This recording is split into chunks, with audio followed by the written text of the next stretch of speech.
Mes larmes. 3 ans. J'avais souffert dans ce village pendant 3 longues années, et aujourd'hui, je voyais enfin l'espoir. Mon grand-père ne m'avait pas menti. Cette mine était réellement un trésor. Je rangeais soigneusement l'or et le cachais au plus profond de la mine, dans un endroit que moi seul connaissais. Puis je nettoyais les lieux et m'assurais de ne laisser aucune trace. Lorsque je sortis de la mine, le ciel commençait déjà à s'éclaircir. Je pris une grande inspiration d'air frais et le monde entier me sembla différent. À partir d'aujourd'hui, moi, Jiang Yuan, je n'étais plus le pauvre perdant que tout le monde pouvait intimider. Le lendemain matin, je quittais discrètement le village avec un petit morceau d'or sur moi. Je ne me rendis pas au magasin d'or de la ville. À la place, je pris un bus directement pour la ville. Il n'y avait qu'un seul magasin d'or dans la région et son propriétaire, Wang Yukai, était connu pour être peu recommandable. Il était impitoyable pour proposer des prix dérisoires et adorait faire traîner les gens. Si je lui vendais l'or, il me volerait à coup sûr. Dans la ville, il y avait davantage de boutiques d'or, plus fiables et avec des prix plus justes. Je trouvais la plus grande chaîne de bijouteries en or et j'y entrais. « Bonjour monsieur, comment puis-je vous aider ? Je voudrais vendre de l'or. »«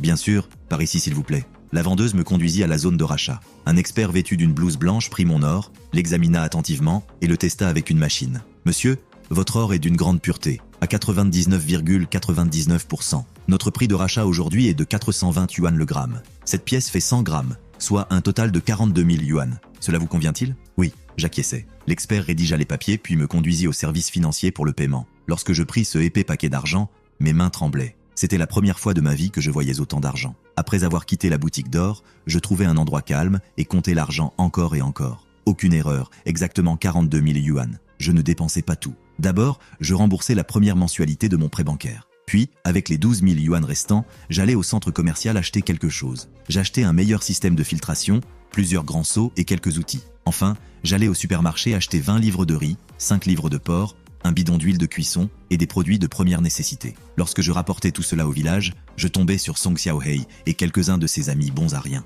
Eh bien, ce n'est pas Jiang Yuan. Où es-tu allé si tôt ? Qu'est-ce que tu portes ? Laisse-moi voir. En disant cela, il tendit la main pour saisir mes affaires. Je reculai d'un pas. Song Xiaohei ne lâcha pas l'affaire. Quoi ? Tu caches un trésor dans ton panier ? Écoute, Jiang Yuan, ne profite pas de la situation. Mon oncle est le chef du village. Essaie seulement de me toucher et tu verras ce qui se passe. Ma voix devint plus froide. Je le répète une dernière fois. Écarte-toi. Song Xiaohei fut surpris par mon regard et recula instinctivement d'un pas. Quand il reprit ses esprits, j'étais déjà parti avec mes affaires. Comment ce gamin avait-il soudainement pris du caractère ? Il a sûrement volé quelque chose en ville. Sinon, d'où viendrait l'argent pour acheter tout ça ? Je rentrai chez moi et posais tout. En voyant le riz et le porc sur la table, mes émotions étaient bouleversées. Pendant 3 ans, je n'avais jamais mangé à ma faim, encore moins de viande. Aujourd'hui, je pouvais enfin prendre un vrai repas. Les rancunes du passé et la haine présente étaient enfin le moment de régler tout cela. Yuan, j'ai entendu dire que tu es allé en ville aujourd'hui. D'où vient l'argent pour y aller et acheter tout ça ? Dis-moi honnêtement, c'est